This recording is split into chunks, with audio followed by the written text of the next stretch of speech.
बताओ पहला doubt, Philips का थर्ड। ठीक है, एक एक करके आगे चलते हैं। Third, dash is also known as decrease in quantity demanded. Decrease in demand shift होता है, decrease in quantity demanded is change in quantity demanded, not change in demand. और कौन सा चेंज? कॉन्ट्रैक्शन। कॉन्ट्रैक्शन। तो आपको डाउट आया कि decrease word use हो रहा है, बट किसके साथ? Decrease in quantity demanded. ठीक है ना, तो एक वर्ड पूरा कॉन्सेप्ट चेंज कर देगा। सुनने पे ध्यान देंगे प्लीज। कॉन्ट्रैक्शन इन डिमांड है आंसर। क्लियर आपका doubt? Sixth, dash and dash are determinants of demand that are irrelevant to individual demand। तो कोई भी दो फैक्टर्स अफेक्टिंग मार्केट डिमांड आप दे सकते हैं, कोई भी दो, कोई भी दो। ठीक है ना, कोई भी दो फैक्टर्स अफेक्टिंग मार्केट डिमांड। उसमें आपका वेदर भी हो सकता है, ठीक है, उसमें आपका पॉपुलेशन सबसे इंपॉर्टेंट है, हो सकता है। ऐसा नहीं कि सर ये दो मोस्ट इंपॉर्टेंट है, नहीं, ऐसा कुछ नहीं। yes, population is one of the most important factor which affects the market demand, but you can use any two factors. You can use any two factors. Clear? Next, demand schedule and demand curve will give the same information in the sense वो demand schedule क्या करता है? Quantity, price, quantity। 10 रुपए का है तो 8 unit, 15 रुपए का है तो 6 यूनिट, 20 रुपए का है तो 4 यूनिट। जैसे जैसे प्राइस बढ़ा गिरती गई। डिमांड कर्व भी यही करता है कि क्या बताता है आपको, डिफरेंट डिफरेंट प्राइसेस पे क्या क्वांटिटी होगी। Okay, clear? और बताओ ट्रू फॉल्स में ये अपना फिलिप्स का। ठीक है, the sum total of both substitution and income effect is called the price effect. तो हमने करा था ना कि सब्स्टिट्यूशन इफेक्ट कॉन्सेप्ट है वो, तो ध्यान से सुनेंगे, ध्यान से सुनेंगे। प्राइस इफेक्ट का मतलब होता है कि अगर प्राइस चेंज हुआ तो क्वांटिटी पे क्या इंपैक्ट आएगा। बट जो प्राइस इफेक्ट है that is consequence of two different effects, एक सब्स्टिट्यूशन इफेक्ट, एक इनकम इफेक्ट। सब्स्टिट्यूशन इफेक्ट कि अगर कोई चीज सस्ती हो रही है तो it will substitute the demand for other goods, तो आप जो नहीं ले रहे थे वो भी लोगे तो डिमांड बढ़ गई। इनकम इफेक्ट होता है कि जब किसी चीज के प्राइसेस गिरते हैं तो आपकी रियल इनकम, आपकी परचेजिंग पावर बढ़ती है, तो वही कंज्यूमर जो उसको कंज्यूम कर रहे थे अब ज्यादा कंज्यूम कर पाएंगे। एक होता है कि जो कंज्यूम कर रहे थे वही ज्यादा कंज्यूम कर पाएंगे, that is income effect.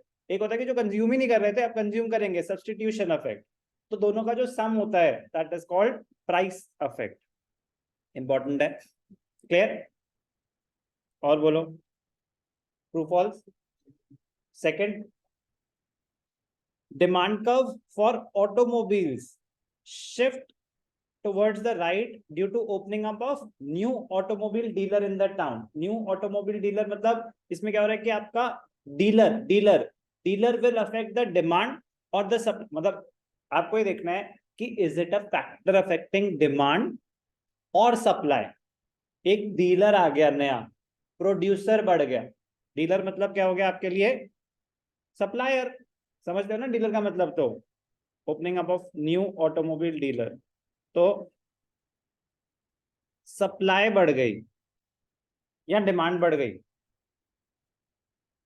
Supply बढ़ेगी। तो हमेशा में ये रीड करना है कि ये फैक्टर अफेक्टिंग डिमांड है या फैक्टर अफेक्टिंग सप्लाई है। तो ये मेरे फैक्टर अफेक्टिंग डिमांड में ना तो इंडिविजुअल में आ रहा है ना मार्केट में, this will not affect the, इससे डिमांड चेंज नहीं हो रही, it is not a factor affecting demand. But sir आया है तो डिमांड होगी तभी तो आया है। कह रहे आपको ये सब नहीं सोचना, आपको बस ये सोचना है कि जो सिचुएशन हुई है is it a factor affecting demand. If the answer is yes तो it will affect the demand, otherwise no. समझ आया ना कैसे पहुंचेंगे आंसर तक? तो यही कह रहा हूं मैं आपको, असाइनमेंट को ढंग से करोगे ना तो चैप्टर और ज्यादा स्ट्रांग हो जाएगा। And demand is an important chapter क्योंकि वो आपका सप्लाई बहुत आसान कर देगा। नेक्स्ट, और बहुत एग्जॉस्टिव असाइनमेंट बनाई थी जो आपको दी है, मतलब पूरा चैप्टर, पूरा चैप्टर ढंग से निकल जाएगा। फोर्थ, फोर्थ से पहले कोई doubt? Fourth, due to increase in one more member, the family expenditure on milk increased. It is an example of extension of demand, expansion, increase in member. Price तो change हुआ नहीं, extension होता है expansion होता है expansion की कोई चीज सस्ती हो गई तो डिमांड बढ़ी। यहाँ पे चीज सस्ती तो नहीं हुई थी, फैमिली में मेंबर्स बढ़ गए उसकी वजह से, तो that will lead to a shift. Clear? Due to factors other than the price. Clear है आपका डाउट? यही थर्ड। ठीक। Market demand curve is obtained by vertical summation of individual demand curve. It is horizontal summation. ध्यान से देखेंगे क्या होता है। Price, quantity of A, quantity of B, quantity of C, market demand. 10 रुपए का था तो इसकी डिमांड थी 100, इसकी थी 75, इसकी थी 50। प्राइस हो गया 20 रुपए, इसकी डिमांड हो गई 50, इसकी हो गई 40, इसकी हो गई 30। ठीक है। अब मैं बोल रहा हूँ मार्केट डिमांड निकालो, तो ऐसे ऐड होगा या ऐसे ऐड होगा, हॉरिजॉन्टल। तो मार्केट डिमांड, अब ये बड़े मतलब कहने को ट्रिकी क्वेश्चंस होते हैं अगर नहीं कर रखे तो, कि एकदम से स्ट्राइक सर ये वर्टिकल हॉरिजॉन्टल कहाँ से आ गया। तो लेकिन कितनी लॉजिकल सी बात है कि अब मुझे मार्केट डिमांड निकालनी है, तो 10 रुपए पे 100 प्लस 175 प्लस 50 तो कितना हुआ 225। तो मैं ऐसे एडअप कर रहा हूं, वर्टिकली होता है कॉलम वाइज नहीं रो वाइज। ठीक है ना? तो be careful.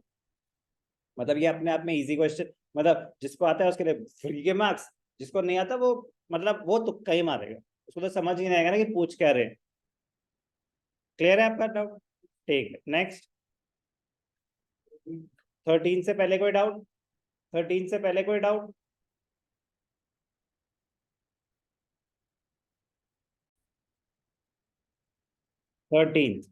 In case of Giffen goods क्या होता है? Exception to the law of demand. Giffen goods में क्या होता है? Exception to the law of demand, मतलब वो सस्ते भी हो गए ना तो जरूरी नहीं है कि उनकी डिमांड बढ़ेगी, और महंगे भी हो गए तो जरूरी नहीं है कि उनकी डिमांड गिरेगी। वो लोग मजबूरी में ही ले रहे हैं, वो लोग मजबूरी में। इंफीरियर गुड्स अलग होते हैं, गिफन गुड्स अलग होते हैं। Giffen goods is a special category of inferior goods. Low quality तो है, तो इंफीरियर जरूरी नहीं लो क्वालिटी हो, that depends on the income. तो इन केस ऑफ गिवन goods income effect is higher than the substitution effect. Income effect is higher, ध्यान से देखना। इन केस ऑफ गिवन गुड्स इनकम अफेक्ट का मतलब क्या होता है? इनकम अफेक्ट का मतलब होता है कि अगर वो चीज सस्ती हो गई तो आप ज्यादा, आपकी परचेजिंग पावर बढ़ जाएगी, आप वो ज्यादा कंज्यूम करेंगे। क्या ऐसा है? गिफ्ट गुड्स में नहीं है, वो तो लो क्वालिटी गुड्स हैं, वो आप मजबूरी में खा रहे थे। अगर सस्ते हो गए, आपकी परचेजिंग पावर बढ़ भी गई, तो आप वो ज्यादा कंज्यूम नहीं करोगे। यस और नो? लेकिन अब सब्स्टिट्यूशन इफेक्ट होता है, सब्स्टिट्यूशन इफेक्ट, कि वो चीज सस्ती हो गई, वो चीज सस्ती हो गई, तो अब जो कुछ और आप कंज्यूम कर रहे थे, तो ये क्या उसको सब्स्टिट्यूट करेगी डिमांड को? ये आप मजबूरी में खा रहे थे, मतलब एक चीज है जो आप मजबूरी में खा रहे हो, ठीक है ना? अब अगर वो चीज सस्ती हो गई, तो जो चीज आप शौक से खा रहे थे, क्या उसकी डिमांड को वो रिप्लेस करेगा कि नहीं करेगा? सब्स्टिट्यूशन इफेक्ट होता है कि when due to fall in the price of a commodity, it substitutes the demand for the other goods. तो गिवन गुड्स का सब्स्टिट्यूशन इफेक्ट निल होता है, कि वो कभी भी ऐसा नहीं करेंगे, बहुत वीक होता है।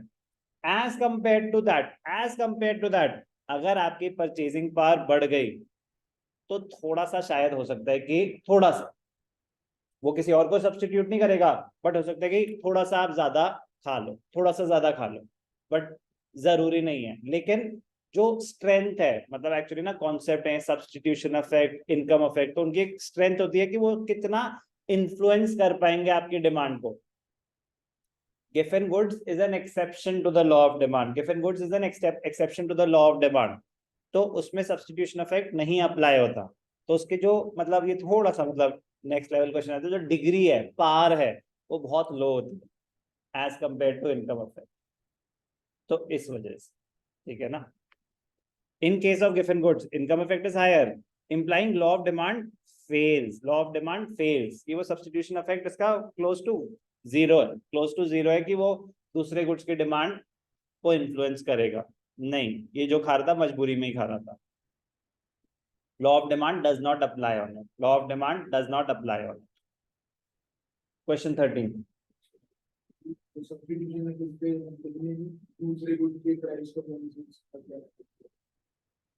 हाँ चलो कि दूसरे गुड्स अगर सस्ते हो गए तो इसकी डिमांड गिरेगी।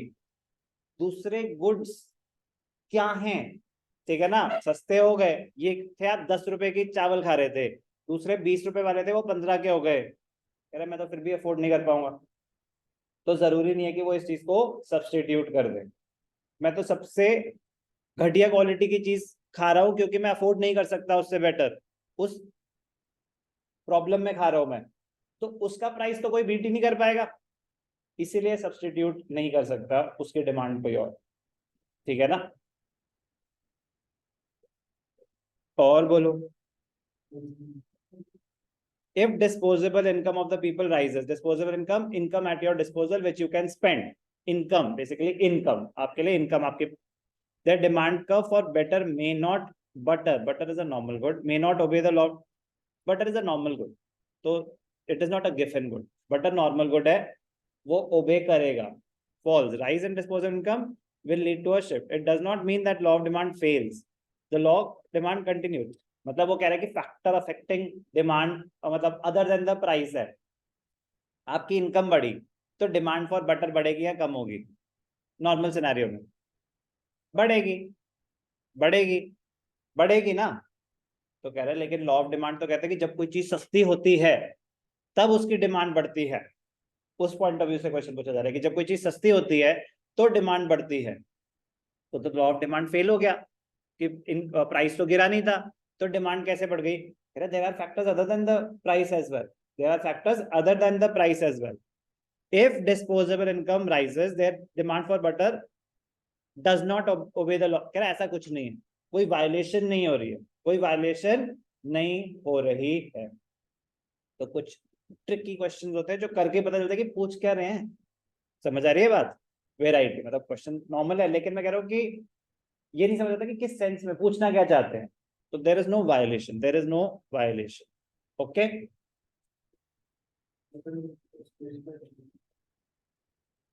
बट नॉर्मल गुड की कैटेगरी में ही आएगा। मतलब वो कोई सॉल्ट थोड़ी ना है, वो कोई लाइफ सेविंग ड्रग थोड़ी ना है कि चेंज नहीं होगी। नहीं भाई, जितनी जरूरी है उतनी। तो बटर नॉर्मल गुड में ही आता है, bread and butter normal good में ही आता है, ठीक है ना। वो कोई स्पेशल कैटेगरी नहीं है, वो कोई स्पेशल कैटेगरी नहीं है, वो एकदम नॉर्मल गुड है। मिल्क भी नॉर्मल गुड में ही आएगा। सॉल्ट होता तो वो एक्सेप्शन, मतलब वो तो लाइफ सेविंग उसमें आता है। कह रहे जितना खाना है उतना ही खाना है, उससे ना इनकम ना प्राइस का कोई लेना देना। Demand for a commodity can exist independent of its price. Demand is always with respect to price. मतलब demand is a theoretical concept. Demand is a theoretical concept. What do you mean by demand? The units of a commodity that a consumer is willing to buy at a particular price during a given period of time. So demand is always expressed with reference to a particular price. Clear? So independent नहीं, it is dependent on the price. For a family of 4, हम दो हमारे दो, demand schedule for rice should be the same for each member. नहीं, individual demand तो सबके अलग हो सकती है ना, डिपेंडिंग, मतलब कोई आप ज्यादा खाओगे, कोई कम खाएगा। अब ये वाला टाइम बच सकता है आंसर की पहले से लेके, ठीक है ना। बोलो बोलो नेक्स्ट, मतलब इसमें कोई डाउट तो नहीं है ना? नहीं नहीं, वो ये कह रहे हैं कि 4 लोग हैं ना अगर फैमिली में, तो चारों की डिमांड बराबर होगी। अरे कैसी बातें कर रहे हो, जरूरी तो इतना है, टेस्ट एंड प्रेफरेंस होता है, सब कुछ होता, तो उस पॉइंट ऑफ व्यू क्लियर। और बोलो 2020, be loud and clear. Market demand is flatter than individual demand curve always। हमने करा था ये कॉन्सेप्ट, इंपॉर्टेंट है बट ये डायरेक्ट कॉन्सेप्ट है। Demand curve individual, market demand curve flatter होता है, क्यों? क्योंकि change in market demand will always be more than the change in individual demand whenever there is a change in price. क्योंकि individual demand तो एक बंदे की है ना, तो ऐड करोगे इसमें तो टोटल बढ़ता ही जाएगा ना, तो चेंज जितना ज्यादा होगा कर्व उतना फ्लैट होगा। और ये बहुत इंपॉर्टेंट क्वेश्चन है, बहुत इंपॉर्टेंट क्वेश्चन। और नेक्स्ट,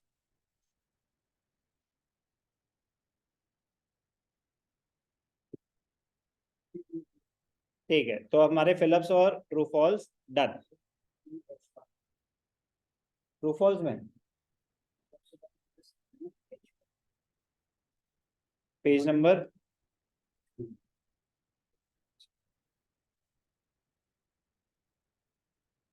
क्या पूछ रहा है यार, कौन सा इसके बाद है ना, एमसीक्यूज में है ना, ट्रू फॉल्स में।